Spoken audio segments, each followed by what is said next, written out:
अरे बाबू जी बाबा। 50 रुपया दिया। बाबा प्रणाम। प्रणाम प्रणाम देते 50 रुपए काट के बाबा।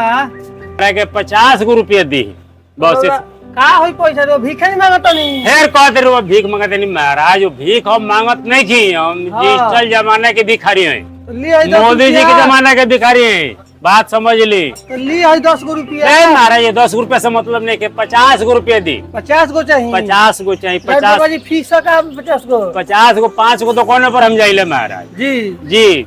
50 रुपया 5 को दुकान से मिला। 200 रुपए के फ्रूटी एगो जी बाबा। अब 50 रुपए के मीट, बस बाबा। काम खत्म। ओकरा अलावा हम छठा दुकान पर ना जाइले। 50 रुपए ले। 50 रुपये ले जी महात्मा जी पैसा ली। 50 रुपये दी।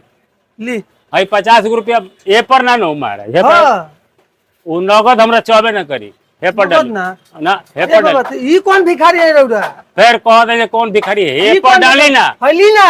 हे पर डाले। हली ना। अबे महाराज ये 50 रुपये रखिए अपन महाराज। हली ना। ना ना चाहिए। अरे हे पर डाले कि ना डाले? ना ना डाले। ना डाले ना। तो ली अपन 50 रुपया। व्यवस्था करतो तो। व्यवस्था कर सकते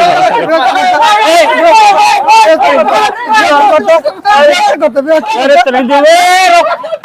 आज के बाद भाई हो, आज के बाद जानता बाजार में ना आया भिखारी है भैया, आज के बाद जानता बाजार में ना आया है। हम बुझ गए 50 रुपए ना चाहिए। नहीं, आज के बाद ही हम छोड़ियो देते नहीं। आज के बाद भीख मांगल छोड़। आज के बाद भीख मांगल छोड़ दे। अरे ना महाराज, ना महाराज, आज के बाद हम बुझ गए नहीं। जानता बाजार में ना भेज दे। आज के बाद जनता भी आपको मतलब रहो। ना है महाराज, ना है तो ना है बहुत ना है।